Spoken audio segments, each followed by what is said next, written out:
Começou. Começou a gravar, né?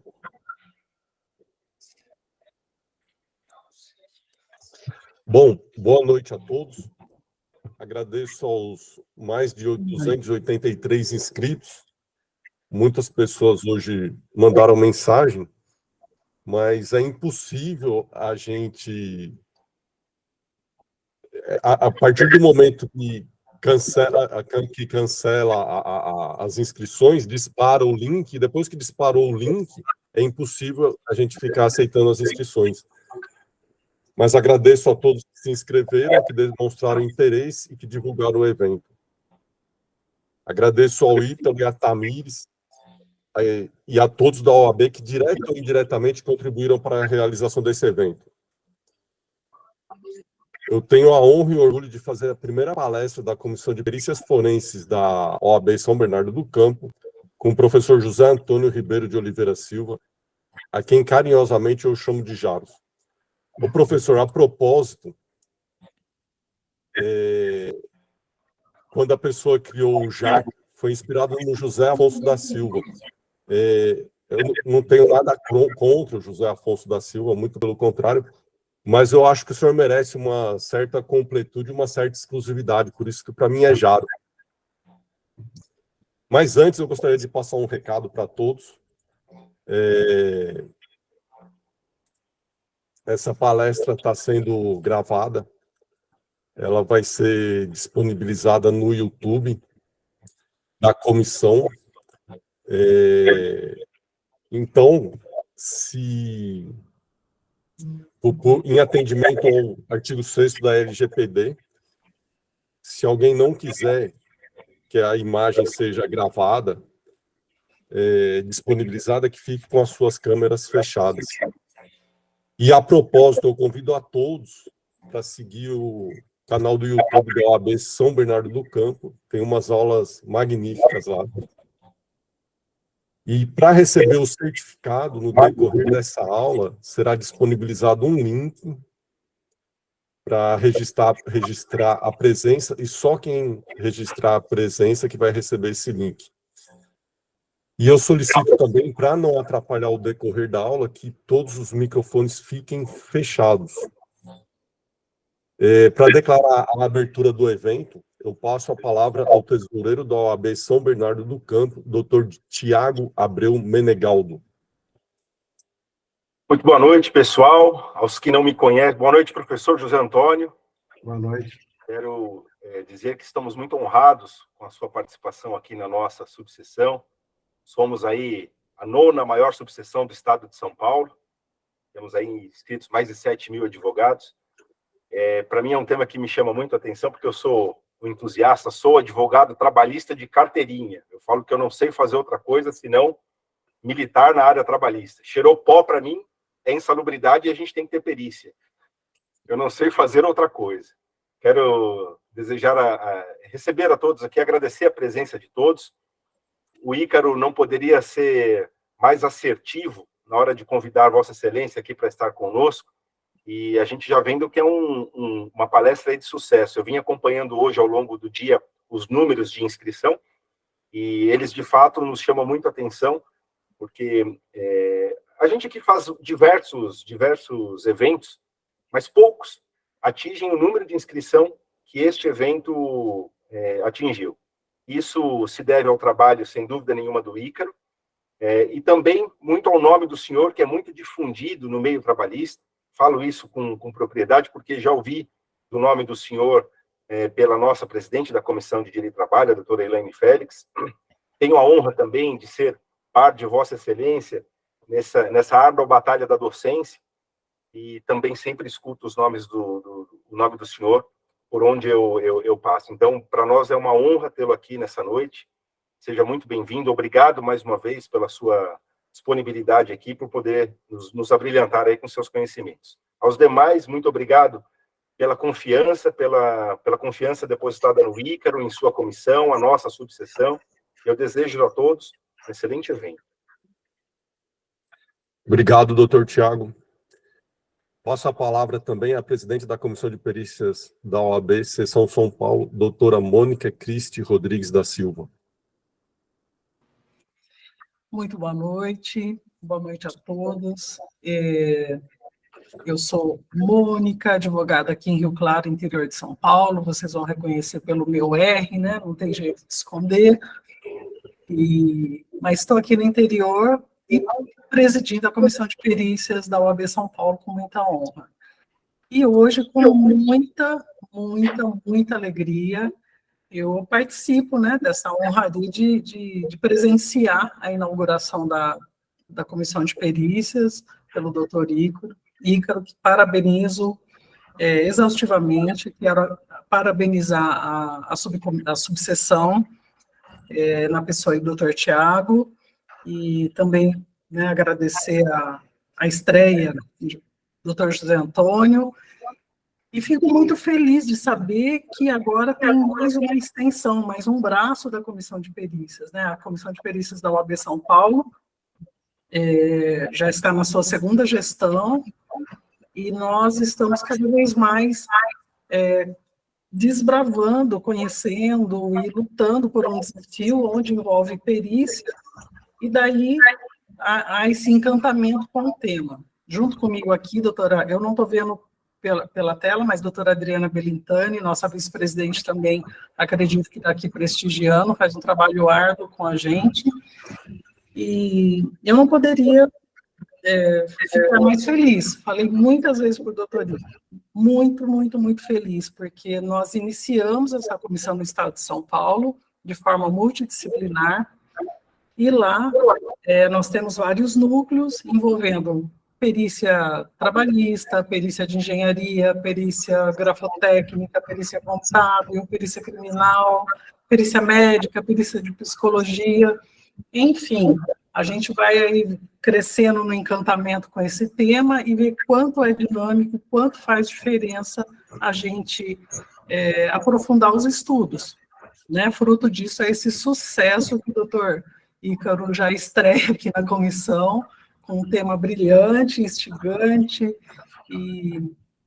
quero que vocês contem com a Comissão de São Paulo, que a gente, né, faça muitas parcerias, que a gente possa trocar conhecimento. A Comissão de São Paulo está à disposição, nós temos feito congressos, né, com todas essas áreas de perícia que eu mencionei, perícia em medicina veterinária.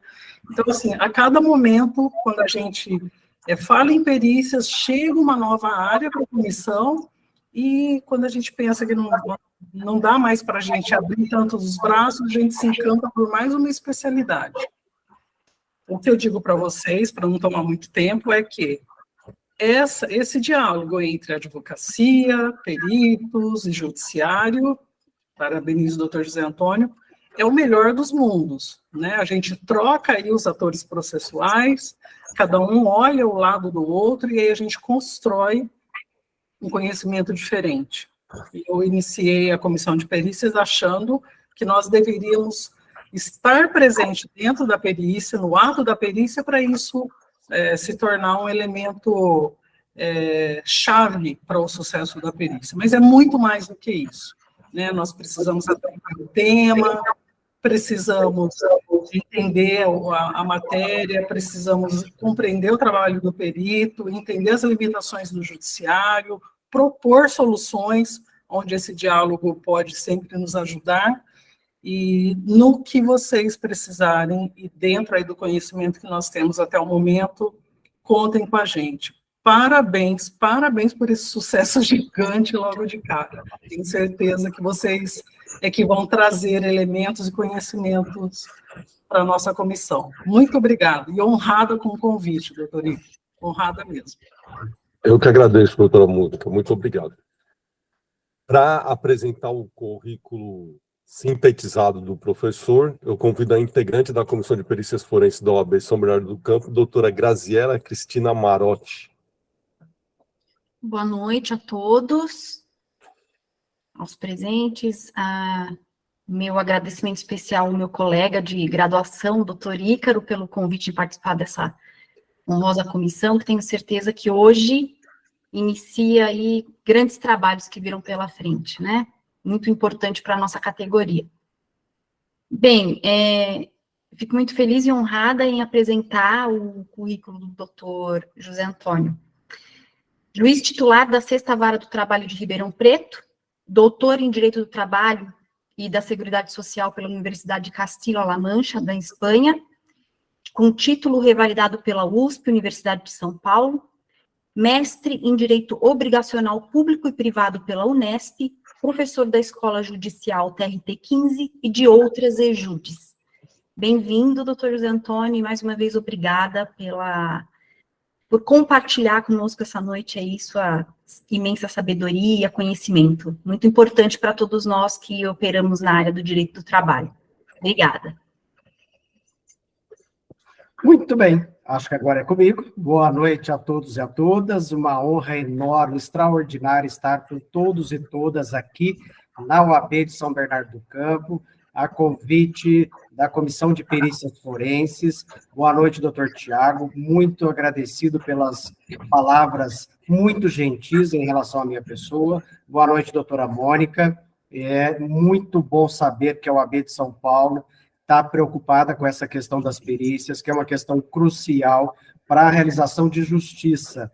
Eu tenho estudado esse tema há mais de 20 anos e eu sei o quão árdua é a tarefa de vocês, o quão árdua é a missão de levar algum norte mais preciso para esse trabalho de perícias forenses. Então, parabenizo a OAB de São Paulo, parabenizo a OAB de São Bernardo do Campo por ter uma comissão de perícias.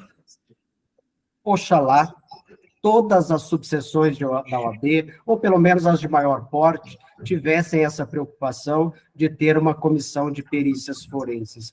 Muito obrigado, querida doutora, que me fez a apresentação do meu breve currículo, mas eu não posso deixar de agradecer de modo algum ao convite que me foi feito por intermédio do meu querido amigo Ícaro Rossi. Ícaro deixou de ser aluno há muito tempo, passou já para o universo dos amigos íntimos. Se ele me levar como testemunha, eu serei suspeitíssimo, não vai rolar, não vai ter jeito, o juiz vai ter que deferir a contradita por amizade íntima.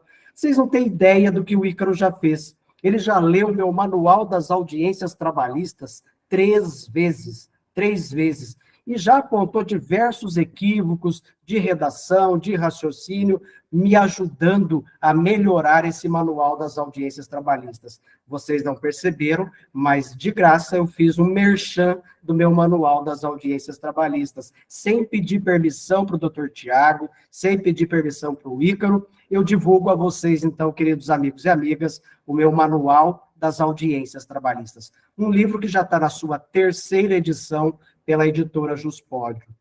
Eu não posso deixar de cumprimentar os meus queridos alunos e alunas do meu curso de provas no processo trabalho, que é um curso muito bacana, muito legal, e nesse curso a gente tem mais de 4 aulas apenas a respeito das questões de perícias. As questões são tão complexas, tão abrangentes, que nós tivemos praticamente 5 horas aula dentro de um curso de provas somente para tratar de perícias judiciais na área trabalhista. Já aproveitei, fiz outro merchan do meu curso de provas no processo trabalho.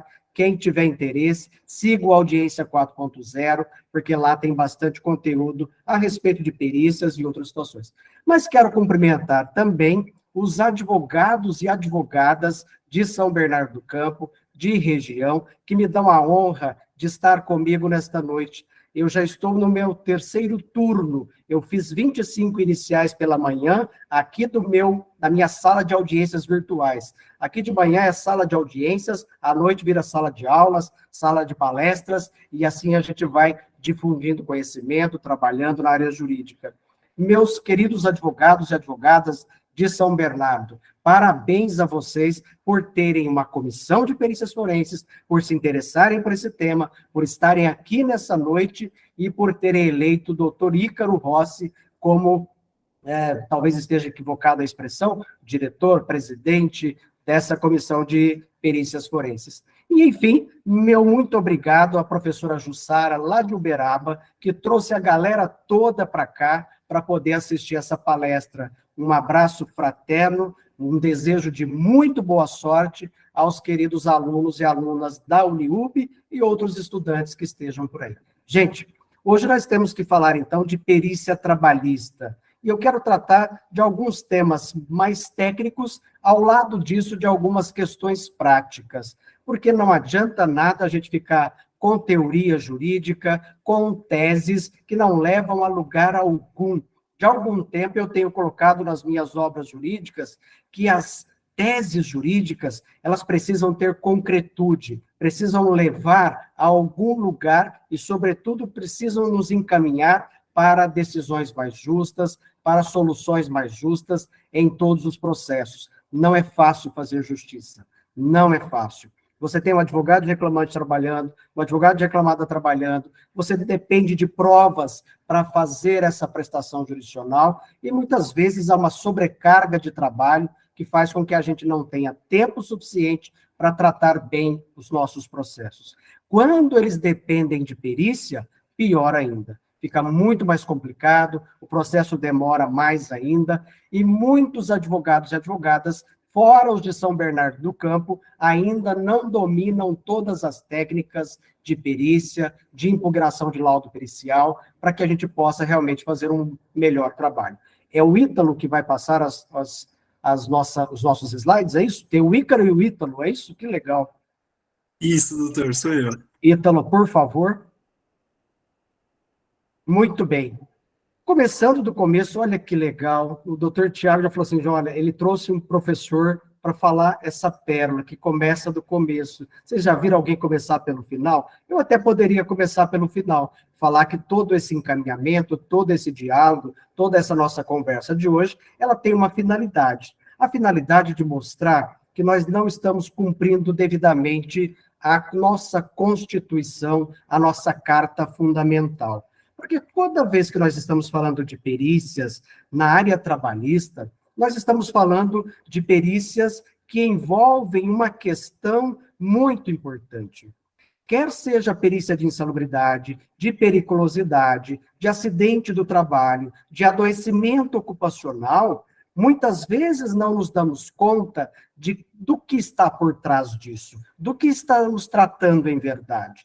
Muitas vezes os advogados, os peritos e até os juízes lidam com isso tudo de uma maneira muito fria, de uma maneira muito distante, como se nós estivéssemos tratando única e exclusivamente, simplesmente de questões aritméticas, de questões matemáticas. Quanto vai dar de adicional de insalubridade? Quanto vai dar de adicional de periculosidade? Será que essa indenização não é muito alta? Será que ela não vai quebrar a empresa? Será que não vai gerar enriquecimento ilícito para esse trabalhador? Mas, no fundo, nós estamos falando de um direito humano fundamental. Toda vez que falamos de insalubridade, periculosidade, acidente e adoecimento ocupacional, ao fundo, nós estamos falando de saúde do trabalhador. Esse é o grande fundamento. Em todas essas matérias, por mais que haja um resultado matemático, e o trabalhador fica de olho nisso, o advogado mais ainda, porque tem 30% sobre o que vai dar de adicional de periculosidade, de insalubridade, ou dessas matérias todas, nós estamos lidando com situações que envolvem esse direito humano fundamental, que está garantido na nossa Constituição, que está garantido nos tratados internacionais, e é o bem mais precioso do trabalhador. Por isso mesmo, em alguns países da Europa, já de algumas décadas, não há mais pagamento de adicional de insalubridade, pagamento de adicional de periculosidade, porque os sindicatos se deram conta de que o que estava por trás de tudo isso não era a monetização ou monetarização da saúde do trabalhador. Era preciso lutar pela neutralização da insalubridade, pela neutralização dos ambientes perigosos, para que o trabalhador tivesse segurança, proteção, para que ele tivesse saúde em primeiro lugar. Aqui ainda estamos bastante distantes de uma realidade como essa. Mas mesmo assim, quando estivermos com uma perícia de insalubridade, uma perícia de periculosidade, nós temos que pensar que ali, aquele trabalhador possivelmente esteve exposto a um ambiente muito ruim para o seu organismo, para a sua vida, para a sua saúde. Há tantos trabalhadores que depois recebem tardiamente esse adicional de insalubridade, mas ele já ficou adoecido com a exposição a esse ambiente insalubre, a esse agente insalutífero, e ele perdeu a audição, ele perdeu a sua capacidade laborativa. Não podemos nos descuidar dessa matéria. E aí eu já faço um reparo técnico. O Ícaro sabe disso, eu sou bastante chato quanto a isso, e eu corrijo, inclusive, nos despachos da minha vara, corrijo também nos despachos de varas unificadas. Agora mesmo, estava verificando alguns despachos na nossa unificação de secretarias, e eu sempre vejo essa expressão, perícia técnica. Mas do que você está falando? É uma perícia feita por engenheiro do trabalho. Tá. E a outra perícia é o quê? Perícia médica. E qual a diferença de uma perícia médica de uma perícia técnica? Uma é feita no ambiente de trabalho, a outra é feita na pessoa do trabalhador. Há um equívoco muito grande nesse aspecto. Toda e qualquer perícia é uma perícia técnica. É um erro quando o advogado, quando o juiz, quando as pessoas tratam como perícia técnica, única e exclusivamente a perícia ambiental, feita no ambiente de trabalho. Na verdade, então, nós só mandamos para a perícia, para os queridos alunos que nos acompanham, quando houver necessidade de um conhecimento especializado, técnico, a respeito daquela matéria. Isso pode envolver insalubridade, periculosidade, outros tipos de perícia, também as questões relacionadas à incapacidade do trabalho, anexo causal com o trabalho, com causa e outras questões. Por isso, então, eu penso que, na verdade, nós estamos falando de perícias técnicas em quaisquer delas. Mas há perícias médicas feitas em grande parte, por médicos do trabalho, com especialização em medicina do trabalho, e perícias ambientais, feitas por engenheiros do trabalho, mas também, penso eu, e ao final vou defender essa ideia, até mesmo perícias por fisioterapeutas do trabalho, por psicólogos do trabalho, por outros profissionais da área de saúde do trabalhador. Então, perícia sempre será uma perícia técnica, ela será ambiental, quando lá no ambiente de trabalho, ela será médica, quando feita em algum consultório, em algum outro lugar. Mas quando estamos falando de adoecimento ocupacional, de acidente do trabalho, nós temos que ter isso em conta, estamos falando de saúde do trabalhador. Esse é o fundamento, essa é a nossa preocupação, é o objeto de proteção do direito. Não, por acaso, o acidente do trabalho, e eu vou me deter basicamente em acidente do trabalho hoje, nós vamos falar de insalubridade, de periculosidade, mas me preocupa muito as questões periciais relacionadas a acidente do trabalho e adoecimento ocupacional. Eu estudo isso desde 2005, para minha dissertação de mestrado, para minha tese de doutorado na Espanha, e eu sempre me preocupo com os números, com as estatísticas, gosto de trazer isso numa parte introdutória para que as pessoas possam entender a dimensão desse problema. Então, quando nós estamos com um processo que discute acidente típico, doença do trabalho, doença profissional, nós estamos falando, na verdade, da maior violação que pode ser feita a esse direito humano fundamental. Dito de outra maneira, o acidente do trabalho, como gênero envolvendo as doenças do trabalho e as profissionais, é a mais grave violação desse direito humano fundamental. Por isso, o juiz, o perito, o advogado, precisam lidar com muito cuidado quando se trata de casos que envolvem essas matérias. O Brasil ainda é um país onde acontecem muitos acidentes do trabalho. Não é verdade que somos o campeão mundial de acidentes do trabalho. Já fomos ultrapassados já há algumas décadas. Na década de 70, realmente era um problemaço. O Brasil era o campeão mundial de acidentes do trabalho. Por isso mesmo, vieram as normas regulamentadoras de 1978. Então, nós precisamos saber um pouquinho de história para entender a dimensão dos problemas e como enfrentar isso na prática, na advocacia. As normas regulamentadoras de 1978 se deram por uma pressão da OIT, dada a dimensão da acidentalidade no nosso país. Quando comecei a estudar isso, para minha dissertação de mestrado, eu comecei a verificar números muito altos, somos ainda o 4º país em matéria de acidente do trabalho. Lá em 2008, nós tivemos 551 mil acidentes com o CAT, sendo deles 441.900 acidentes típicos.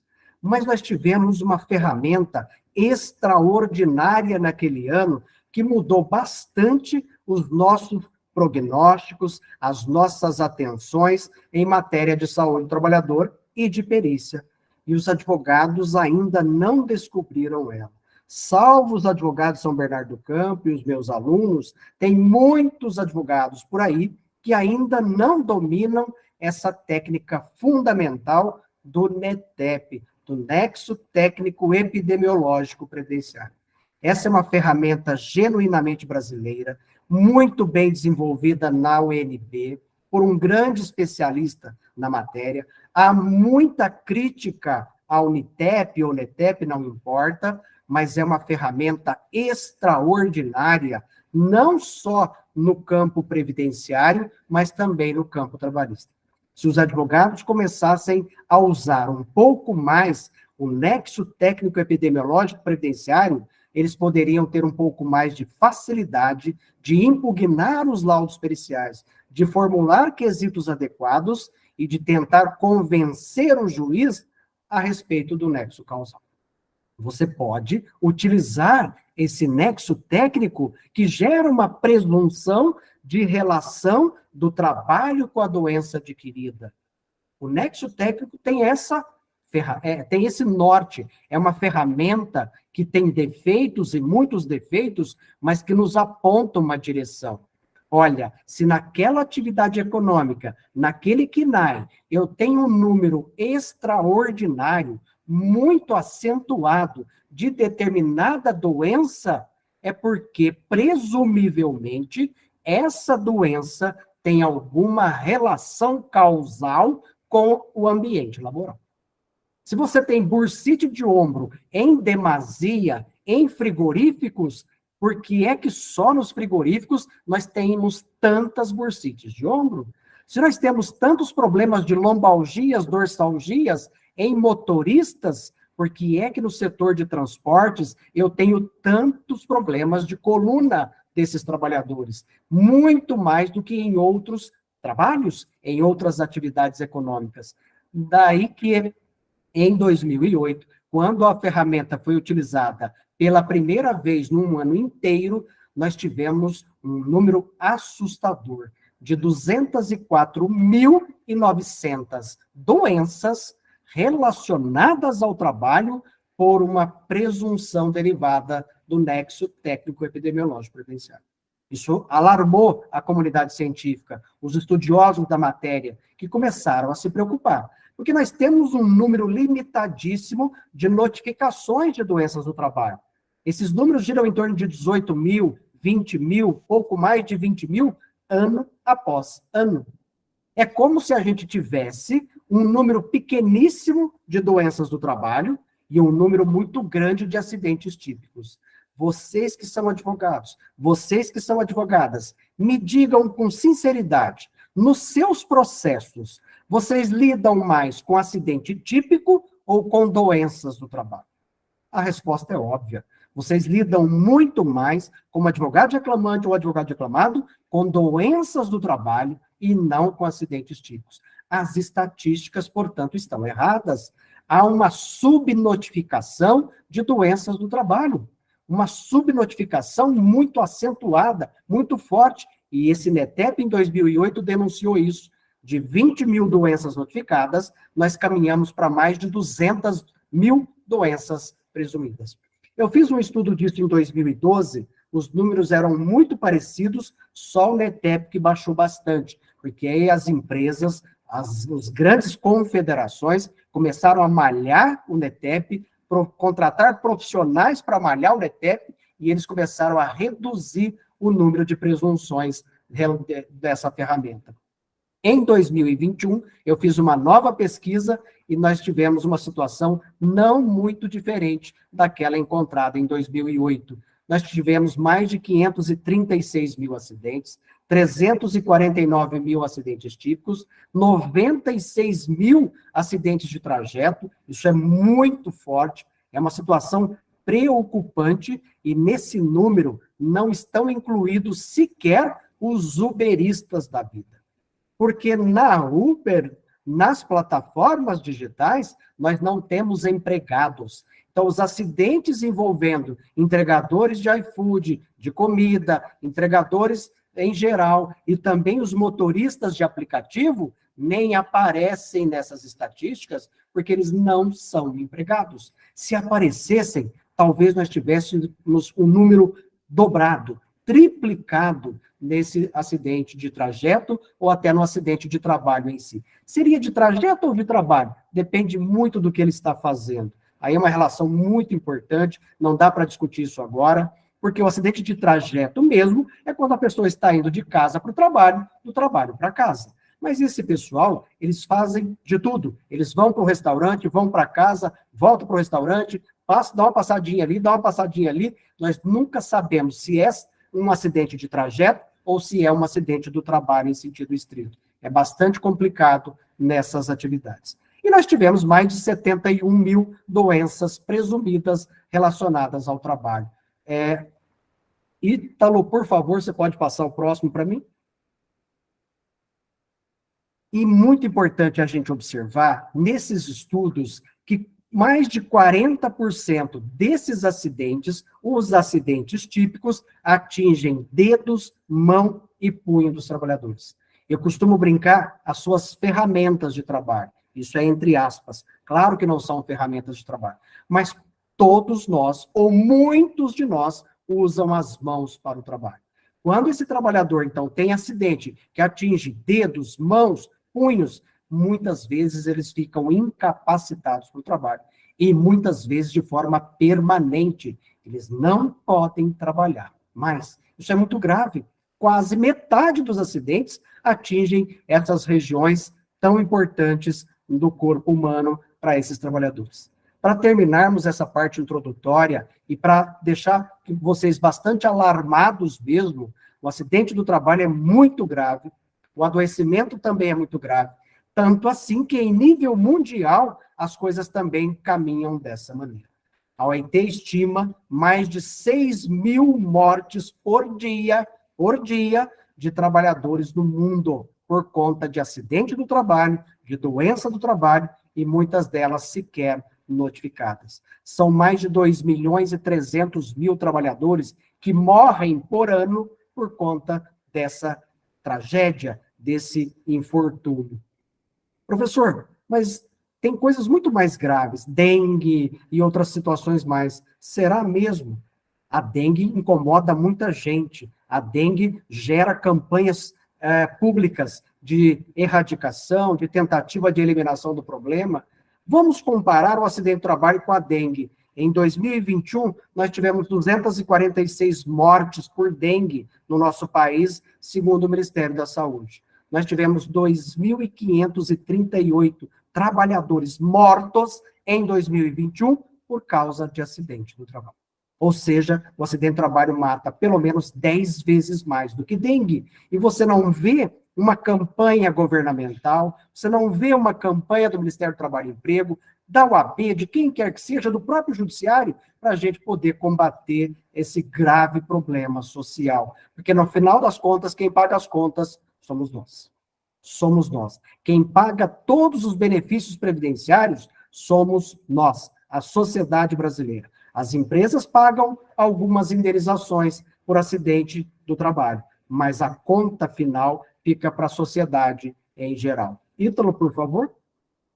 Feita essa introdução, que é longa, muito longa, as minhas introduções, normalmente, doutor Tiago, demoram de 15 a 20 minutos. Lá em Campinas, eu fui dar essa palestra, quando eu terminei a introdução, falaram assim, ó, o senhor tem mais 5 minutos para terminar. O Ícaro foi bonzinho, me deu 40 minutos, então eu acho que hoje eu consigo avançar um pouco mais. Feita essa longuíssima introdução, para causar perplexidade, para que os alunos da professora Jussara vejam o quanto isso é importante, o quanto isso tem que ser estudado, para que os advogados de São Bernardo vejam a gravidade dessa situação. Quando tudo isso vai para dentro do processo, nós temos mais um problema adicional.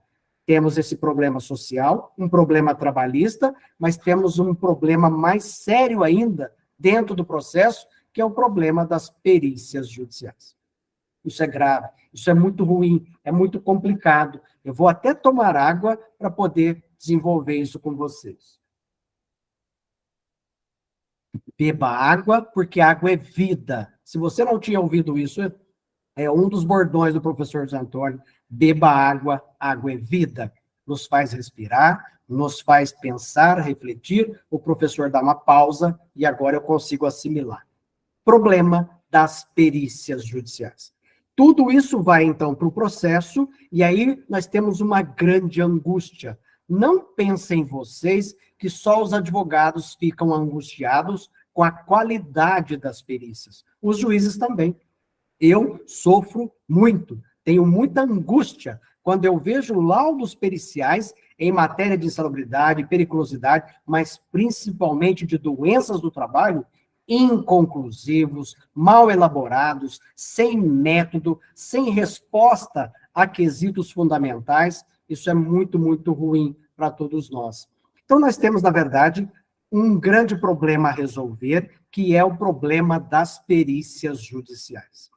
Em matéria de acidente e doença do trabalho, nós chegamos a sugerir, naquele programa Trabalho Seguro do TST, do qual eu tive orgulho de participar por 4 anos, como representante aqui do meu regional de Campinas, nós tivemos a oportunidade de sugerir mais de uma vez que fosse criado um quadro dentro do judiciário de peritos judiciais, de peritos contratados pelo Estado.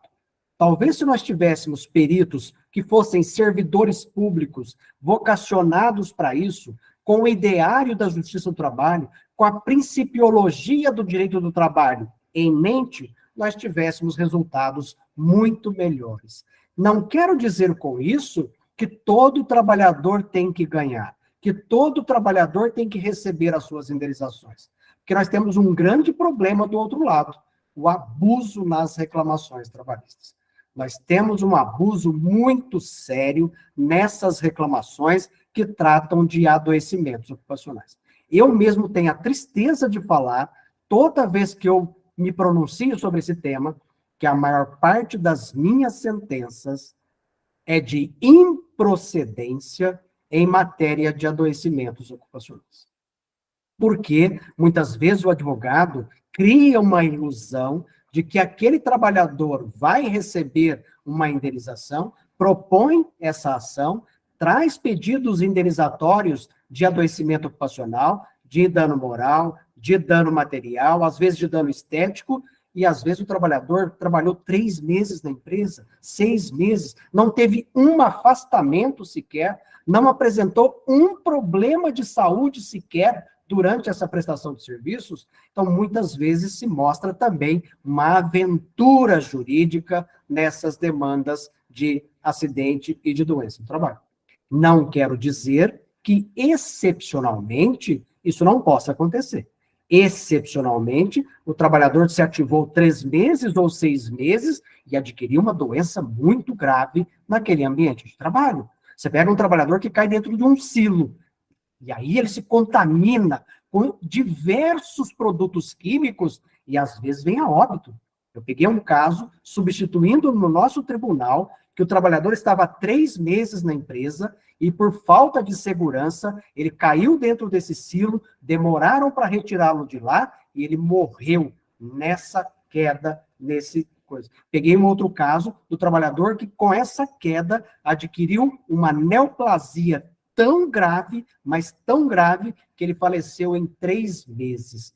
A altíssima quantidade de produtos químicos nesses ambientes faz com que um contato, com que algum pouco contato, por pouco tempo, já seja suficiente para uma doença no trabalho. Então, há casos e casos. Os meus alunos adoram causos. Há causos e causos. Então, depende de cada caso, realmente. O que os nossos peritos não têm entendido, na grande maioria dos casos, é a matéria de nexo causal, de concausa e de incapacidade laborativa.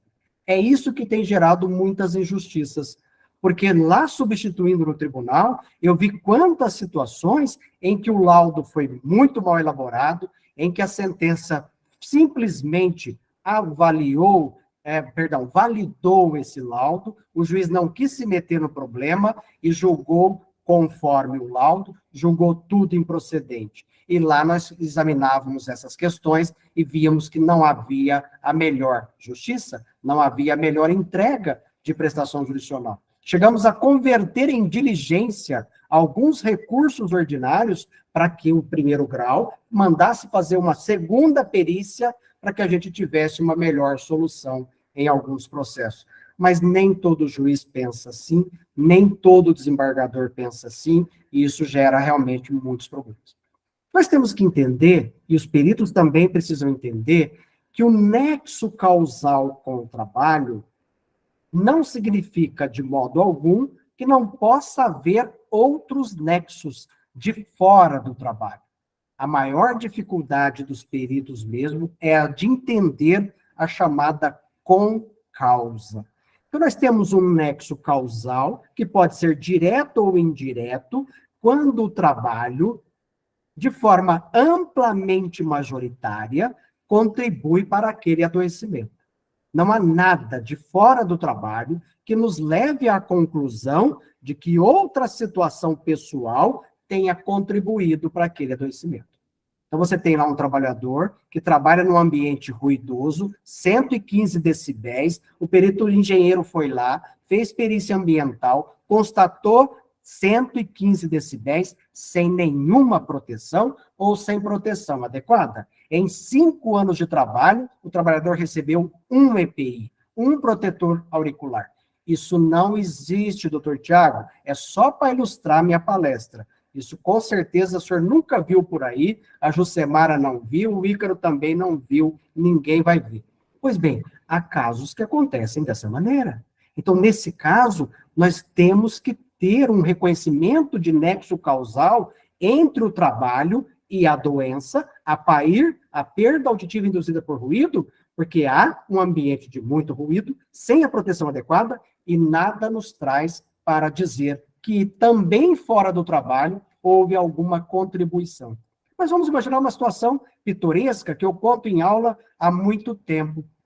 Esse mesmo trabalhador toca numa banda de rock. O Ícaro, que é roqueiro, sabe muito bem o quanto isso é perigoso para os nossos ouvidos, né? O doutor Tiago, que é mais roqueiro ainda, sabe o quanto isso é perigoso para os nossos ouvidos. E aí, constata-se que tocando diariamente nessa banda de rock, num som estridente, ele também teve ali uma contribuição para a sua perda auditiva, uma antecipação desse problema auditivo. Aí eu tenho uma concausa. Então, os peritos, os juízes, os desembargadores ainda não conseguiram entender a fundo o que é essa concausa. Na concausa, eu tenho uma causa relacionada ao trabalho que contribui de maneira significativa para o adoecimento, mas eu tenho comprovadamente uma causa extralaborativa de fora do trabalho que também contribui de modo decisivo para aquele adoecimento. Pergunta: de quem é o ônus da prova da concausa? Eu adoro jogar ônus da prova. Se eu não puder jogar ônus da prova, eu não dou palestra em lugar nenhum. A palestra é de perícias, e o cara vem enganar a gente, vem falar de ônus da prova. Pois bem, o ônus da prova da concausa é da reclamada. Então, tem juiz que afasta a concausa porque o trabalhador não provou, mas ele não precisa provar uma causa de fora do trabalho. Ele precisa mostrar nexo causal com o trabalho. A quem compete distinguir, decidir, trabalhar e provar isso é a própria reclamada, para ver o tanto de confusão que existe nessa matéria de adoecimentos ocupacionais. Mas a maior confusão para a Elaine Félix, que está colocando uma observação para mim, e eu não tenho como ler por completo. Depois, se alguém puder me mandar o chat, eu vou ficar muito feliz, porque eu gosto de ler chat, eu fico de madrugada lendo o chat das aulas, o chat da live, e vou ler também o chat de vocês. Elaine, não dá para acompanhar tudo que vocês colocam, mas fico muito feliz com a participação de vocês. A maior dificuldade mesmo é de verificar incapacidade. Tem muito perito que acha que o trabalhador, podendo desenvolver outras atividades, ele não tem incapacidade alguma. O sujeito é cantor, e ele pode fazer qualquer outro trabalho, pode até ser advogado. Olha que interessante, ele era cantor e pode ser até advogado. Certamente vai ganhar mais do que cantor, porque advogado ganha muito mais que cantor. Isso é outra história. Mas o que lhe dá prazer, a sua essência de vida, é ser cantor. Ele é professor, ele adora dar aula, e ele tem um problema de disfonia por conta do ambiente de trabalho, e ele não consegue mais dar aula. Ele pode fazer um monte de coisa, inclusive ser juiz, até ser juiz ele pode, mas ele quer ser professor. A sua incapacidade é para o seu trabalho, para o seu ofício, e se você não consegue mais exercer aquele trabalho, aquele ofício, segundo o Código Civil, isso não é coisa de juiz comunista. Alunos da doutora Jussara, isso não é coisa de juiz comunista. Está lá no Código Civil. Se ele não pode exercer mais o seu trabalho, ele está incapacitado para o seu trabalho. E há muitas incapacidades, inclusive temporárias, que os advogados também não conseguem lidar ou trabalhar de maneira adequada no processo. Outro dia mandei para os meus alunos um trecho de uma sentença que eu proferi aqui, que o sujeito está plenamente capaz, e estava mesmo, não há como discutir isso, ele pode continuar exercendo o seu trabalho, mas ele teve uma incapacidade temporária, ele ficou um tempo afastado do trabalho. Ele tem direito a uma indenização desse período? Tem, porque ele tem direito a uma indenização que compense a sua perda de capacidade laborativa naquele período de afastamento. É coisa para um outro dia, portanto. Gente, a minha perplexidade diante de tudo isso é tamanha, e ela começou muito quando eu peguei um caso para julgar em 2008, lá na Vara do Trabalho de Orlândia. Olha que tristeza dessa reclamante. Ela teve 3 processos judiciais. No primeiro processo, o perito disse que ela tinha Lero-Dort por excesso de produtividade lá no frigorífico em que ela trabalhava. O segundo processo também reconheceu que ela tinha tendinopatia relacionada ao trabalho. No terceiro processo, e que ia dar dinheiro mesmo, que o primeiro era uma questão previdenciária. O segundo era uma questão da estabilidade do artigo 118 da Lei 8.213. O terceiro, doutor Tiago, o que ia dar din-din mesmo, que era o da indenização para receber uma pensão vitalícia pela incapacidade laborativa, curiosamente, a perita disse que era fibromialgia. Então, veja, na cabeça do jurisdicionado, na cabeça do trabalhador, como fica uma situação dessa. A pessoa tem 3 processos, em 2 ela ganha, porque o perito e o juiz dizem que tem tudo a ver com o trabalho, que aquela tendinopatia era pelo esforço repetitivo lá no frigorífico onde ela trabalhava. Mas na ação indenizatória de danos, ela não ganha, ela vai perder, porque o perito disse que não passa de fibromialgia. O que eu fiz nesse caso? De ofício, determinei a realização de uma segunda perícia.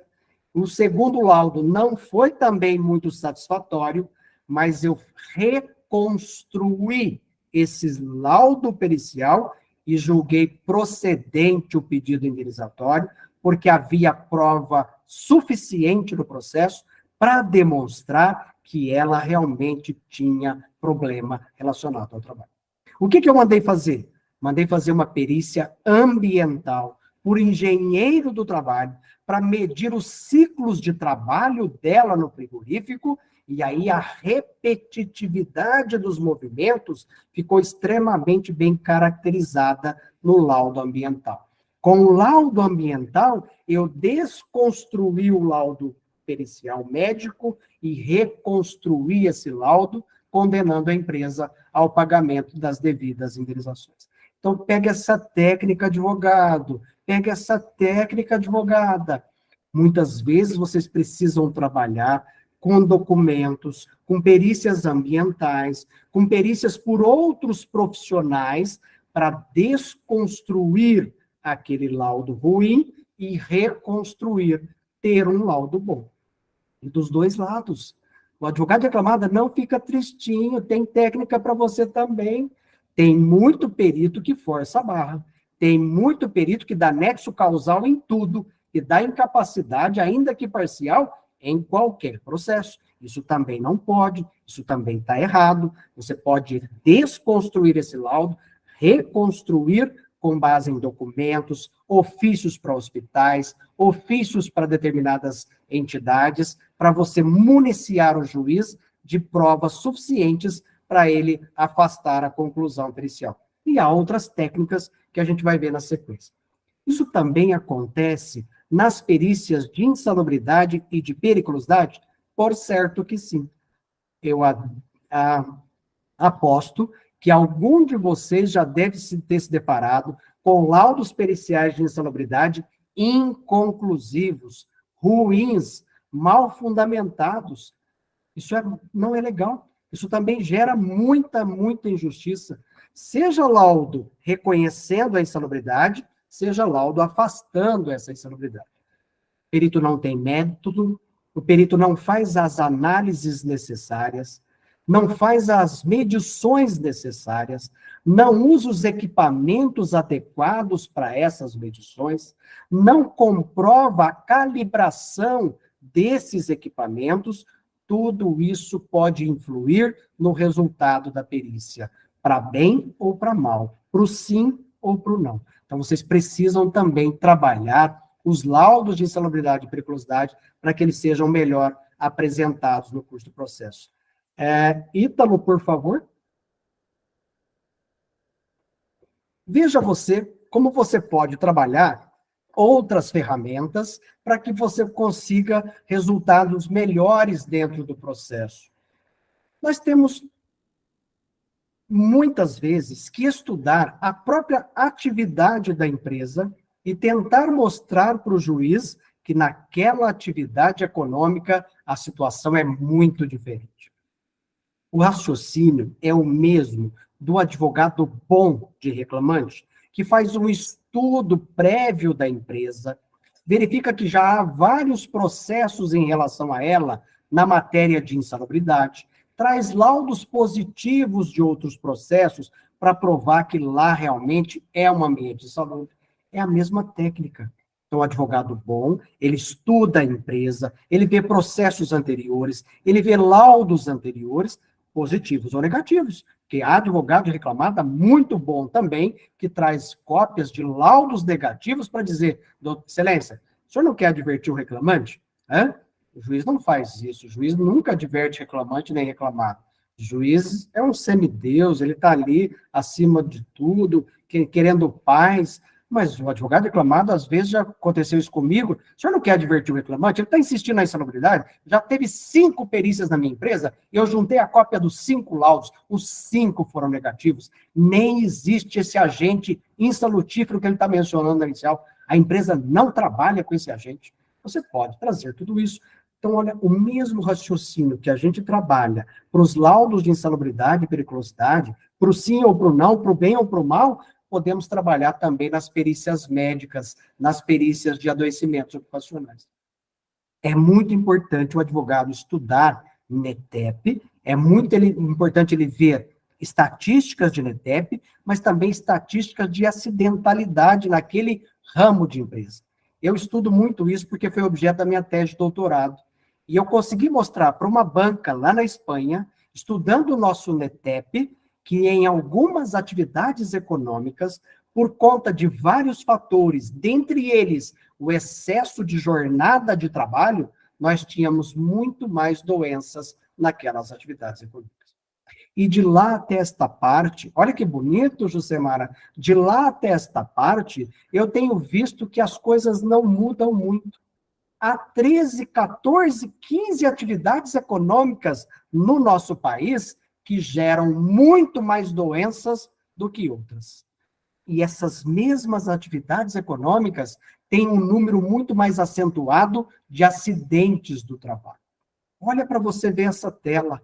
O atendimento hospitalar teve no ano de 2021 mais de 62 mil acidentes do trabalho. E o número de doenças presumidas aí é altíssimo. Que coisa louca, gente. Num lugar que cuida de saúde humana, os próprios trabalhadores são vítimas de acidente e de doenças do trabalho. Como é que pode? Pode isso, Arnaldo? Pode isso, professor Zé Antônio? Não poderia, mas é o que nós temos hoje. Então, se você tem uma demanda de acidente do trabalho, de doença do trabalho, de um hospital, de uma empresa desse segmento, do atendimento hospitalar, você precisa trabalhar isso, a alta acidentalidade nessa atividade econômica. O que tem de especial lá? Muita coisa. Não dá para falar numa palestra. Mas existe uma jornada nefasta chamada 12 por 36. Eu sou um ferrenho opositor da jornada de 12 por 36. E eu não tenho dúvida alguma, e já li muito sobre isso, de que a 12 por 36 é uma das grandes responsáveis pela sinistralidade nos hospitais. Esses auxiliares de enfermagem ganham R$2.000, R$3.000 por mês. É um salário baixíssimo. E eles trabalham 12 horas, eles mal comem, principalmente em grandes hospitais, como o HC da Vida, e hospitais muito populosos, entre aspas. Essas pessoas não têm descanso, elas não param. Isso tem que ser trabalhado. No seu processo, você precisa trabalhar isso. Comércio também tem muito acidente. A administração pública, até pela quantidade de trabalhadores que tem, mas veja só, transporte rodoviário de cargas, que não tem um grande número de empregados. Não tem. Nós temos muitos motoristas, praticamente não há mais ajudantes, e o pessoal dos pátios, o pessoal da distribuição de trabalho. Nós tivemos mais de 14.900 acidentes, mais de 14.700 acidentes só no transporte rodoviário de cargas no ano de 2021. Por quê? Esses malucos dirigem 14, 15 horas por dia. Esses malucos não fazem pausas adequadas. Esses malucos trabalham direto, muitas vezes sem folga. Por isso, tantos acidentes de trânsito. E somos nós que pagamos a conta de tantos acidentes de trânsito. Então, nós temos aí também algo a trabalhar. Abate de suínos, aves, nos frigoríficos, aí já é um outro problema. É a alta demanda músculo-esquelética. O advogado precisa saber trabalhar isso. Então, nesses frigoríficos, a repetitividade dos movimentos, os ciclos de movimentos são intensos, insanos. Há um estudo da Universidade Federal do Rio Grande do Sul, no sentido de que nesses frigoríficos é praticamente um movimento a cada segundo. É muito, é absurdo, é insano. A pessoa desossa 4 coxas de frango por minuto. Por minuto. Tente fazer isso na sua cozinha. Tente fazer isso na sua cozinha. Então, tem muitas situações que o advogado precisa trabalhar. Não é só o laudo, você precisa trabalhar outras coisas para além do laudo pericial. Construção de edifícios, restaurantes, coleta. Eu trouxe essa tabela até o fim, na mesma ordem de número de acidentes, para mostrar uma coisa muito bacana para vocês. Ou não, triste, na verdade. Bancos múltiplos. Mais de 4.700 acidentes em 2021. Um dos maiores números de NETEP do Brasil está relacionado aos bancos. E também as doenças notificadas têm um alto número relacionado aos bancos. Mas como assim, professor? Praticamente não tem bancário. Bancário é uma espécie em extinção. Pois é. Mesmo com tão poucos trabalhadores, nós temos um número tão alto desse de acidentes. Há muitas empresas, muitos segmentos empresariais que têm uma quantidade infinitamente maior de trabalhadores que não têm tantos acidentes, tantas doenças como nos bancos. Esse pessoal trabalha muito e há uma demanda cognitiva muito forte, uma responsabilidade imensa. Eles trabalham com dinheiro, dinheiro das pessoas. Eles não podem errar. E eles trabalham 9, 10 horas por dia. Professor, o senhor trabalha 12. Ah, tá, eu trabalho 12, doutor Ícaro umas 10, a doutora Jusemar umas 9. Mentira, todos vocês trabalham muito, e eu também. É diferente de você ter ali um empregador em cima de você, dizendo meta, meta, meta, meta. Vocês não têm metas. O professor José Antônio não tem metas, mas o juiz José Antônio tem metas. O juiz José Antônio está cansado de metas. Então, quando alguém chega me dizendo que as metas são sufocantes, eu agora sei o que é isso. Porque nós aqui no Judiciário também temos metas, metas e mais metas. Isso é um outro problema que você precisa trabalhar na sua perícia. Você precisa trabalhar isso no seu processo. A ideia de que as metas, a cobrança de metas, a alta carga cognitiva e de responsabilidade também gera adoecimento do trabalho. Vocês não têm ideia do número de afastamentos por doenças mentais dos bancários. É um número assustador de doenças mentais, várias, inúmeras, relacionadas aos bancários. Isso também tem que ser trabalhado na sua perícia, no seu laudo e assim por diante. Ítalo, por favor.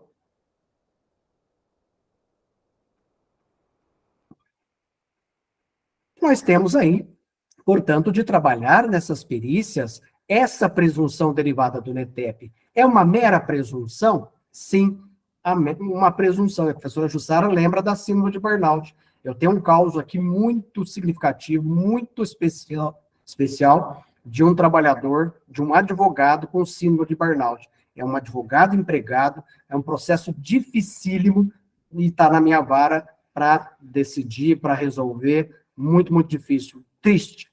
A audiência foi uma das audiências mais tristes que eu já presidi até hoje.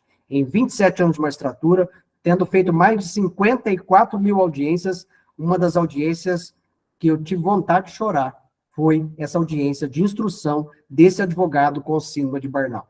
Aí, o juiz tem que ter sensibilidade, os advogados têm que ter sensibilidade, porque é uma demanda muito difícil. Você está lidando com uma doença muito complicada, complexa, difícil.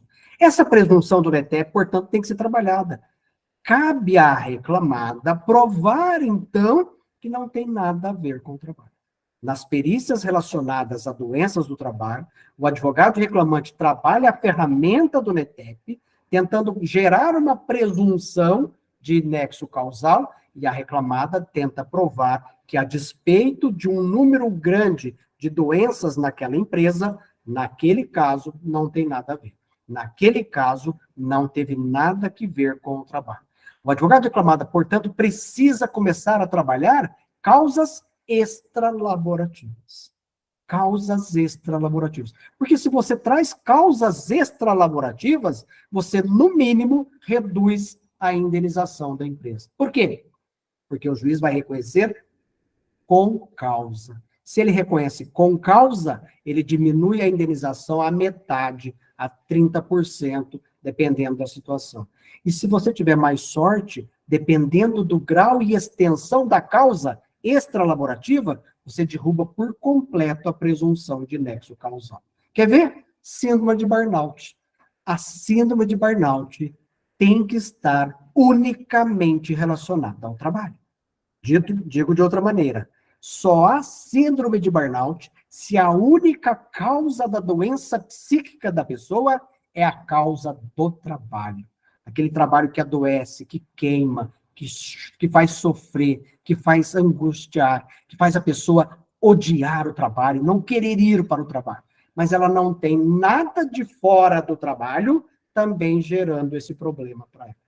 Se você conseguir provar que ela tem um problema na família, que ela teve uma perda de um ente querido, que ela teve uma perda significativa de valor emocional, você consegue afastar a relação de causalidade com o nexo, com a síndrome de burnout. Se você comprova que ela tem ansiedade, se você comprova que ela tem depressão, como o professor Zé Antônio, você afasta a síndrome de burnout, porque a síndrome de burnout está única e exclusivamente relacionada ao trabalho. Viram? Isso é muito, muito importante ser trabalhado nessas perícias. Mas agora eu vou trazer, depois de uma longa conversa, não sei mais quanto tempo eu tenho, algumas questões mais práticas, do dia a dia mesmo do advogado. Outras ferramentas que podem ser utilizadas e que às vezes ficam lá um pouco esquecidas. Quer ver uma delas? Prova técnica simplificada. O CPC de 2015 trouxe essa matéria, essa ferramenta, e muitos não conhecem. Aliás, eu só vi um advogado até hoje invocar essa matéria. O que é a prova técnica simplificada, professor? Está lá no artigo 464 do CPC.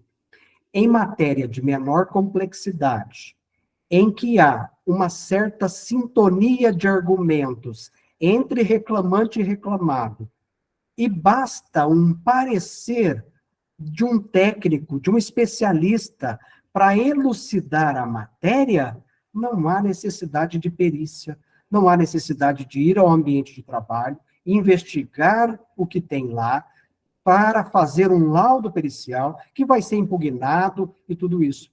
Nós designamos uma audiência, nomeamos um perito que seja especialista naquela matéria, e ele vai lá para a audiência responder aos quesitos orais do doutor Tiago, da doutora Marília, da doutora Ilma, e assim por diante. Olha como nós simplificamos a matéria. Não tem perícia ambiental, não tem quesitos, não tem impugnações, não tem esclarecimentos, porque a gente resolve tudo lá na audiência. Como é que a gente faz isso? A gente pega um tema em que há pouca controvérsia sobre a matéria, basta um esclarecimento a respeito daquilo e a gente faz uma perícia técnica simplificada. Exemplo, é incontroverso que o trabalhador manuseava um agente químico Y. É incontroverso que ele usava a luva X. Então, o reclamante acha que gera insalubridade, porque aquele agente químico é insalutífero e que aquela luva não neutralizava esse agente. A reclamada diz exatamente o contrário. Primeiro, que não está catalogado no anexo da NR. Segundo, que a luva é amplamente suficiente para neutralizar esse ambiente. Eu preciso de um perito ir lá na empresa, investigar tudo, fazer um laudo? Não. Nós vamos nomear um perito para lá na audiência, diante dessa realidade, nos dizer, é agente insalubre? Está catalogado? Essa luva é suficiente para neutralizar ou não é suficiente para neutralizar? Eu digo para os meus alunos, o Johnny já trouxe o PPP. Por que é que a gente fica fazendo perícia em PPP? Muitas vezes não há controvérsia séria entre o reclamante e a empresa. Não há demanda condenatória, há uma demanda de reconhecimento da insalubridade e emissão, confecção de um PPP. Muitas vezes a empresa está até doidinha para reconhecer. Vamos acabar logo com essa história, doutor Tiago? Acabar logo com isso. Vai mandar fazer perícia, vou ter que pagar honorários. Não, estou doidinho para reconhecer. Mas aí depois já dizem que o INSS não vai achar bom. Então, o que a gente faz? Eu tenho lá o PPP, eu tenho o PGR, eu tenho o PPRA, tenho a LTCAT, e aí a gente faz uma perícia técnica simplificada. O que a gente faz? Diante dessas realidades, até dos documentos juntados, um perito vai lá na audiência para esclarecer se havia insalubridade, se não havia insalubridade, se tem que emitir o PPP, se não tem que emitir o PPP. Os advogados de reclamada não descobriram ainda a prova técnica simplificada que facilitaria muito a vida de todos em matéria de PPPs da vida. Vamos trabalhar um pouquinho mais essas perícias, já que esse era o objeto, e foi para isso que o Icaro me convidou, e ele já está quase desistindo de ter me convidado. Agora o professor vai começar a falar de prática de perícia, só agora ele vai começar. Quesitos, assistentes técnicos, como é que a gente trabalha isso? Tem muitos advogados que acham que estão fazendo bonito, apresentando 50 quesitos, 40 quesitos. Você está doidinho para perder. Vou te falar, perdeu, Playboy. Perdeu, Playboy. Você está doidinho para perder, isso é só para ilustrar. Ó, Lucas Serretti, que é um grande perito, meu perito aqui da minha vara, que assiste todas as minhas lives, ele sabe disso. Perdeu o Playboy. Eu vou te ensinar uma técnica para você nunca mais esquecer. Pegue essa técnica. Quanto mais você quesita, menos o perito responde. Quanto mais você quesita, menos o perito responde. Tá? Qualidade dos quesitos. A Daiane sabe disso. É a qualidade dos quesitos. É isso que importa. Então, filho, se você está com uma demanda perdida, já vai dar insalubridade, é 110% de chance de certeza de dar insalubridade, aí você pode fazer 50 quesitos, 60, para tentar uma nulidade. Vai dar incapacidade, não tem jeito, o juiz vai mandar ver. Opa, nossa, doutor Tiago, desculpa. Meu professor, traz um professor aqui para falar desse jeito para os alunos, para os advogados. O juiz vai condenar. Então, o que eu quis dizer assim, ó, o juiz vai condenar mesmo. Então, eu vou jogar 40 quesitos para tentar cavar uma nulidade. Só compensa muitos quesitos se você quer cavar uma nulidade. Senão, você está dando trabalho para o perito e ele vai ficar com birra de você. Isso não existe. O perito ficar com birra do advogado. Isso jamais vai acontecer. É só para ilustrar a nossa palestra. Então, faça quesitos adequados. 10, 12, 15, é você que vai ver. Mas atenha-se aos quesitos fundamentais. Quais são os quesitos que resolvem? Havia ambiente insalubre? Havia algum agente insalutífero lá? Qual era? Qual era o contato com ele? Tinha exposição a ele? Com que frequência? Em que tempo da jornada ele mantinha contato com esse agente? Havia EPI? Qual EPI? Tinha certificado de aprovação? Tinha reposição adequada? O resto é firula. O resto não serve para nada. Na grande maioria dos casos de insalubridade, são esses quesitos que resolvem. Tem perito rancoroso, diz a Maísa. Imagina, não tem perito rancoroso e não tem juiz rancoroso. Juiz é um semideus, ele sempre lida com todo carinho, com todo afeto, ele jamais fica com rancor de ninguém, tá bom? Vamos lá. Assistentes técnicos. Você tem o direito de indicar assistente técnico? Por óbvio, em qualquer dessas perícias, insalubridade, periculosidade, perícia médica e tudo mais. Quem é o meu assistente técnico? Vai ser um médico? Vai ser um engenheiro? Ou pode ser um técnico de segurança do trabalho? Os meus alunos aprenderam no meu curso de provas do processo de trabalho o desastre que é você nomear um técnico de segurança do trabalho. Por quê? Porque ele não tem a mesma qualificação técnica do que o engenheiro. Então, ele não pode debater em pé de igualdade, aspas, em pé de igualdade com o engenheiro do trabalho. O juiz nomeou um perito que é engenheiro, especialista. Aí você põe um técnico de segurança do trabalho, com todo respeito ao técnico, que faz um belíssimo trabalho, mas esse não é o trabalho dele. Ah, mas fica caro, professor, nomear assistente engenheiro fica muito caro. Pois é, tem muitas empresas que acabam nomeando assistente técnico, um técnico de segurança, por isso. Não discuto essa questão financeira, mas não é a mesma coisa. Quer ver o pior? Tenho certeza que em São Bernardo isso nunca aconteceu, mas aqui em Ribeirão Preto já aconteceu. Olha esse caos legal. O advogado da reclamada, no lugar de impugnar o laudo pericial, ele juntou o parecer técnico do seu assistente, que ficou metralhando o laudo pericial. Eu simplesmente ignorei, porque não houve impugnação da reclamada. Se o advogado não apresentar impugnação, a simples juntada do parecer do assistente técnico não é impugnação, o juiz não precisa mandar para o perito, não precisa esclarecer, a não ser numa situação específica. Qual é a situação específica? O advogado faz a impugnação, porque esse é um trabalho técnico do advogado, não é trabalho do assistente, e aí diz, olha, o meu assistente, no seu parecer, disse que esse agente não está catalogado. Disse que esse EPI neutraliza, sim, o ambiente, o agente insalubre.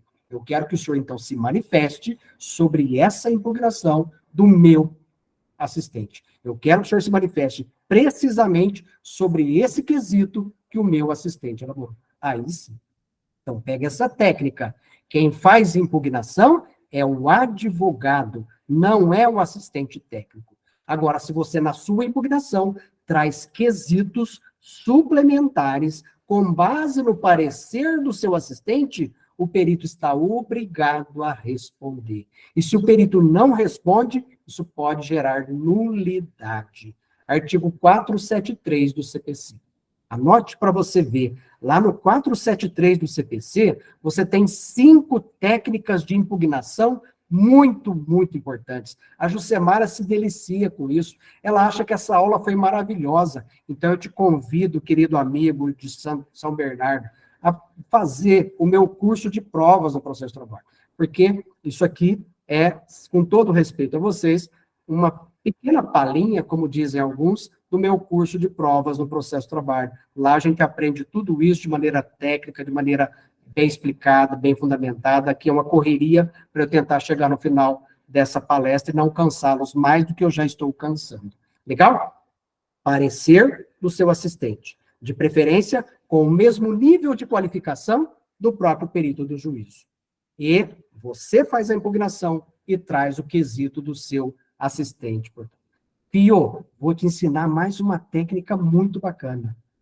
Separe na sua impugnação do laudo questões técnicas de questões fáticas. A maior parte das impugnações não gera muito efeito prático, porque o advogado mistura tudo, faz uma salada. Isso não existe. É só para ilustrar a nossa palestra. Mas vocês já viram aquela impugnação sem pé, sem cabeça, sem começo, sem meio e fim, que o advogado sai misturando tudo? Isso não é bom. O juiz não gosta. Estou abrindo meu coração para vocês. O juiz não gosta.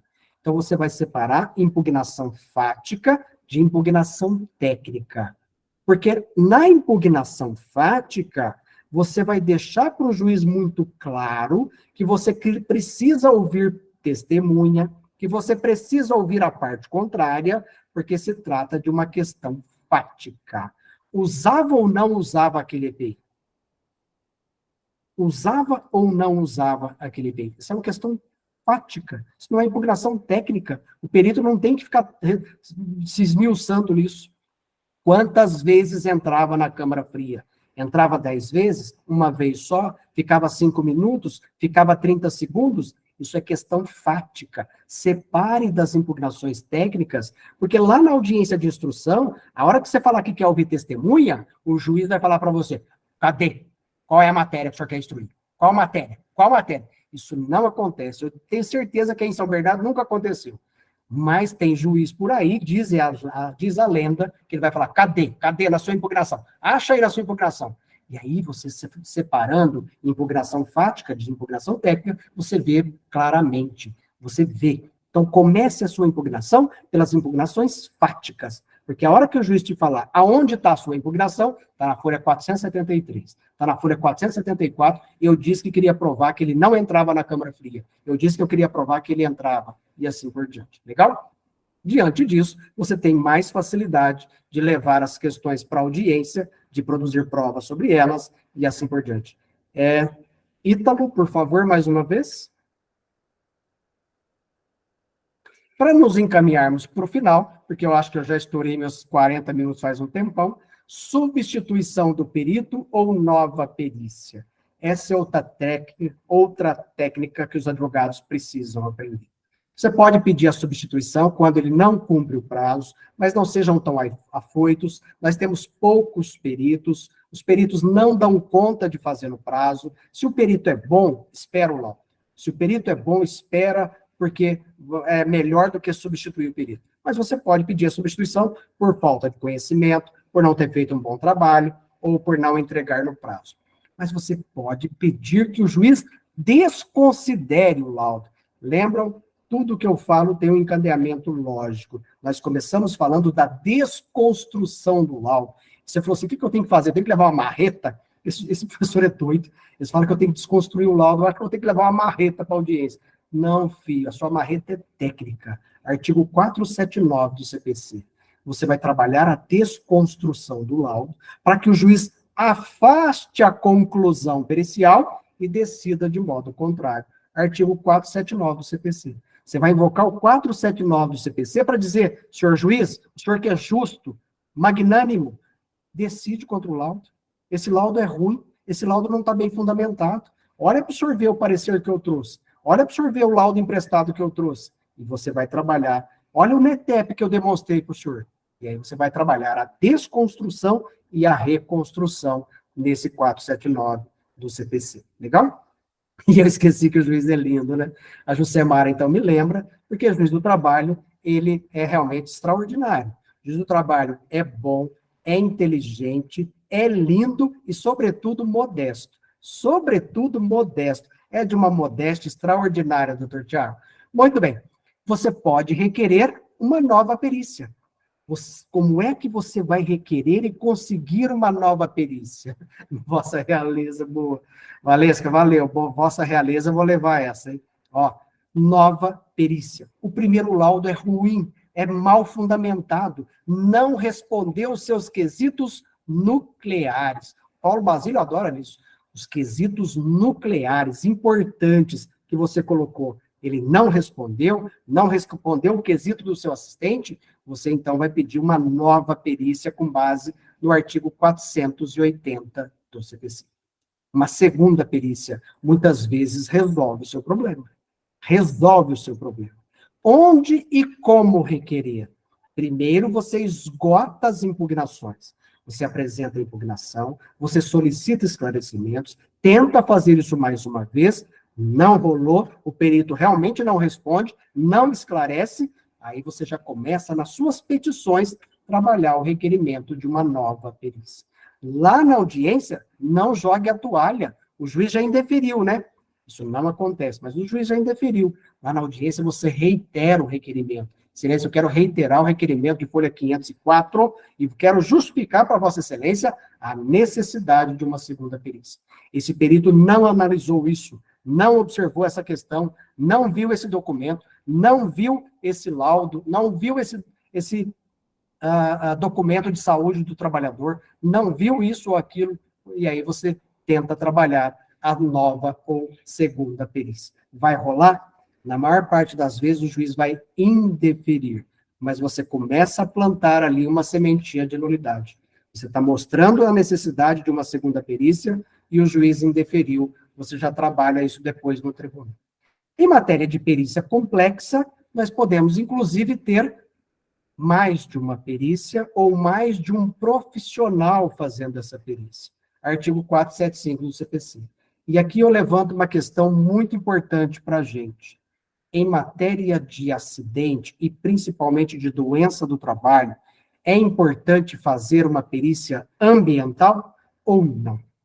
Eu penso que em grande parte dos casos significativos, em que houve afastamentos do trabalho, em que a gente vê que realmente o trabalhador tem aquela doença, é importante uma perícia no ambiente de trabalho. Por isso, em muitas situações, eu nomeio perícia ambiental e também perícia médica. E falo para o perito médico fazer a perícia dele depois da perícia ambiental. Isso é muito importante em duas matérias cruciais de adoecimentos ocupacionais. As chamadas Ler-Dort, problemas do sistema músculo-esquelético, e as chamadas lombalgias ou dorsalgias, todos os problemas da nossa coluna vertebral. O ambiente de trabalho, a forma como o trabalho é prestado, a carga, os ciclos produtivos, a repetitividade é muito significativa para esse tipo de constatação de nexo causal. Muitas vezes, a perícia do engenheiro, ela é mais elucidativa para nexo causal do que a própria perícia médica. E agora eu vou colocar a mão num vespeiro. Agora eu sei que vocês vão ficar perplexos. Eu posso, então, mandar fazer uma perícia por fisioterapeuta do trabalho? Tem muitos que dizem que sim, que não. Tem muitos juízes, desembargadores, advogados, mas eu defendo desde 2009 que é plenamente possível que o fisioterapeuta do trabalho faça essa perícia ambiental. Digo mais, o fisioterapeuta do trabalho está muito mais qualificado do que o próprio médico para examinar incapacidade laborativa. Porque é ele que examina toda essa questão musculoesquelética dos movimentos, da capacidade de movimento, da capacidade de trabalho. É o fisioterapeuta do trabalho que vê muito melhor essas questões de capacidade ou de incapacidade para aquela função. Se ele teve um problema nos dedos e os dedos ficaram atrofiados, ele consegue desenvolver aquele trabalho? O fisioterapeuta tem mais condições do que o próprio médico para esse diagnóstico. Por isso, para encantá-los um pouquinho, eu digo que o diagnóstico médico é do médico, mas o diagnóstico cinesiológico funcional é do fisioterapeuta do trabalho. Então, o que é privativo do médico é o diagnóstico da doença, nosológico. Olha que coisa linda, o diagnóstico nosológico. Mas, na verdade, o diagnóstico funcional, cinético-funcional, de funcionalidade dos membros, é o fisioterapeuta do trabalho quem está melhor capacitado para fazer essa anamnese, essa análise. Mas também não podemos ficar eternamente descobrindo, buscando, investigando essas matérias. Porque há muitos trabalhadores forgado não, professor, fala folgado. Há trabalhadores folgados que não comparecem na perícia. Isso não acontece em São Bernardo, mas aqui em Ribeirão Preto, de vez em quando acontece. Você marca uma perícia, o cara não vai. Você marca outro dia, dá dor de barriga. Você marca outro dia, a mulher dele morreu. Nossa, acontece de tudo na vida desse cara. E ele não comparece. Há uma presunção de tantas ausências de que ele está, na verdade, se recusando ao exame médico necessário. O advogado reclamado não durma de botina, invoca o artigo 232 do Código Civil. Ele está se recusando a fazer a perícia. Eu quero que Vossa Excelência diga isso, que Vossa Excelência decida isso, que não permita mais a realização dessa perícia médica, que julgue improcedente os pedidos indenizatórios. Meu querido amigo Ítalo, mais uma vez, e a gente já se encaminha para o final, o que eu queria, meus queridos amigos e amigas, dizer a vocês é da necessidade de a gente estudar bem essas matérias, de ver toda a gama de temas relacionados. Não podemos ficar focados só na insalubridade, só na periculosidade, só na questão técnica. Nós precisamos ver outras ferramentas, nós precisamos ver outras vertentes de análise, e nós precisamos pensar, no fundo, que atrás de tudo isso existe uma pessoa humana. E que essa pessoa humana, em muitas e muitas situações, está trabalhando em excesso. E aí é uma pergunta que eu faço sempre aos meus alunos e alunas, aos meus amigos e amigas. Trabalhar para viver ou viver para o trabalho? Há muitas pessoas adoecendo demais, trabalhando em ambientes insalubres e em excesso, e vivendo simplesmente para trabalhar. Isso não tem sentido. Não podemos continuar. Estamos vivendo uma neurose do trabalho. Vivemos só trabalhando, e esquecemos da vida. E não é só vocês. Veja o martelinho atropelando o juiz. É terrível. Isso acontece também dentro do judiciário, dentro da própria Justiça do Trabalho, e nós estamos realmente esgotados com tudo isso. Pela última vez, querido amigo Ítalo, para a gente encerrar e dar a oportunidade de vocês perguntarem se achar necessário. No fundo, o que eu quero dizer a vocês é que nós precisamos cumprir essa Constituição, essa lei fundamental, que diz para nós que a saúde do trabalhador é um direito humano, é um direito fundamental. Mas essa Constituição só vai produzir frutos se a gente entendê-la, se a gente compreendê-la, se a gente aplicá-la. E eu invoco, então, o pensamento do grande Immanuel Kant. Nós estamos diante de um ser humano. Esse trabalhador é gente como nós. E o ser humano é um fim em si mesmo. Não pode ser usado como um meio para utilização de alguma finalidade ou como um meio para uso arbitrário desta ou daquela vontade. Miguel Reale, o nosso maior jurista de todos os tempos, dizia: o ser humano é o valor fonte, é o valor fundamental, é algo que vale por si mesmo. Ele não é uma coisa, ele não tem preço.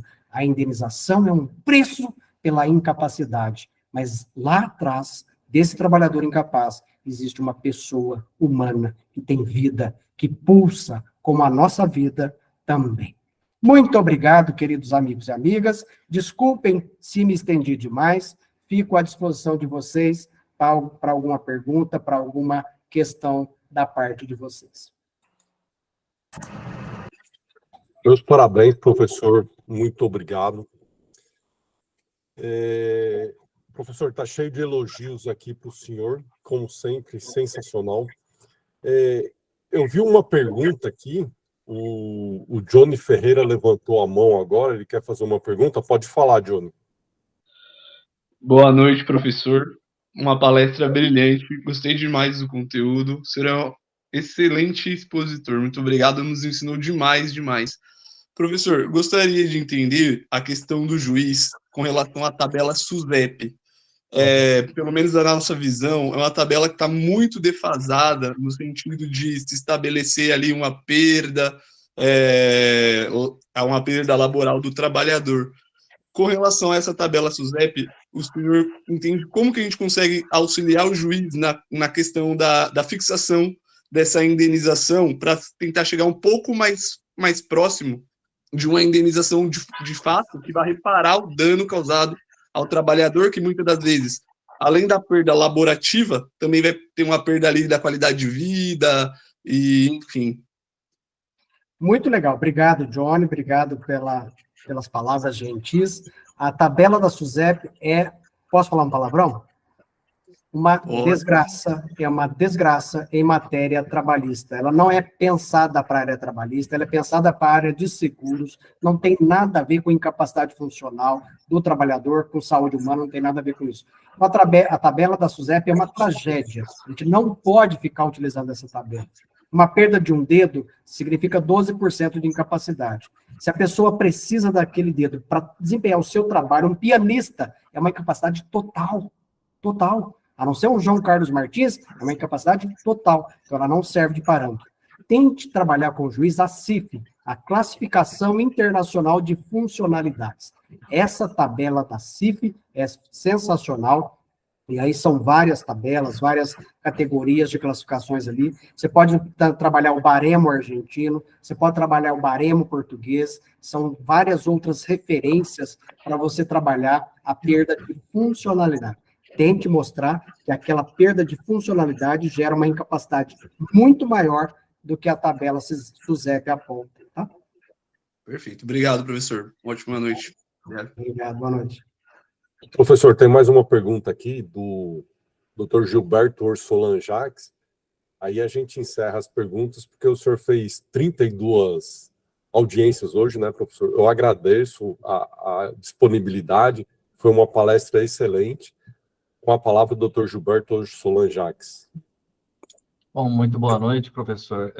Parabéns pela exposição.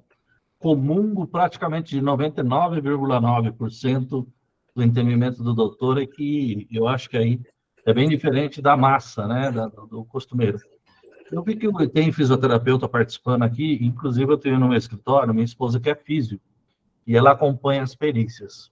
E a grande dificuldade que eu estou tendo aqui na nomeação e indicação, o CRM ele fez uma coisa que eu entendo como uma sabotagem da prova. Eles criaram uma resolução na interna corpórea dizendo que o fisioterapeuta não pode participar do ato médico. Eles classificam a perícia como ato médico em vez de ato processual, pericial, etc.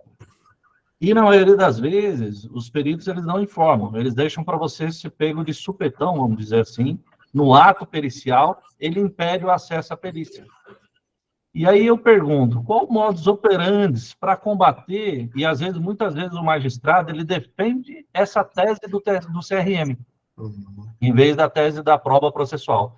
E eu vi que a restrição, ela se limita ao exame clínico, não é todo o ato pericial, é como se eles fatiassem o ato, né?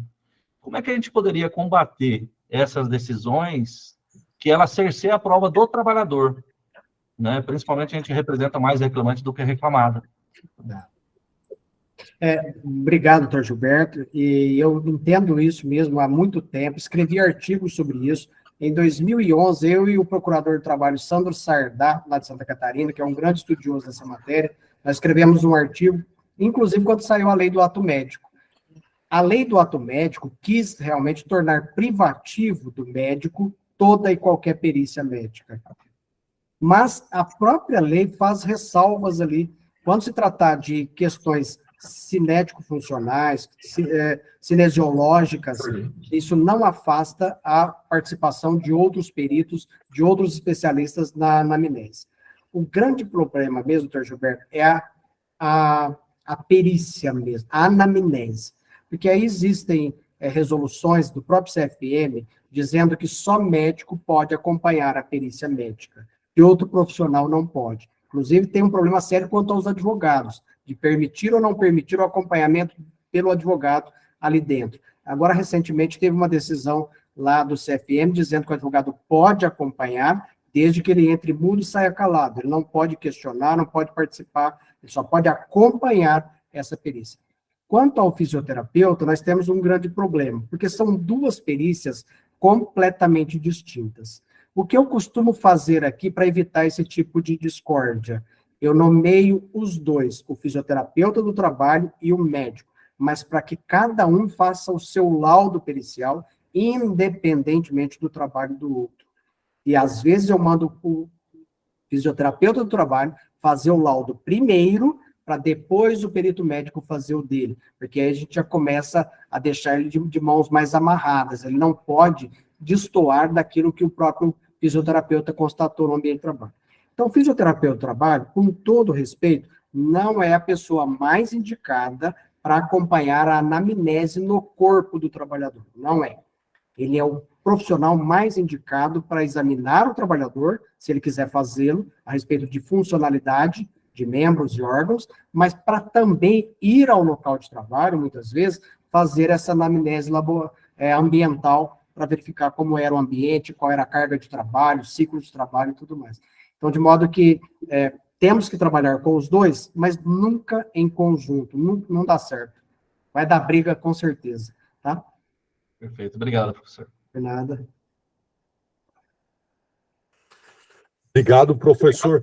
Ô, pessoal, quem puder abrir a câmera para a gente tirar um print e agradecer a todos, seria legal.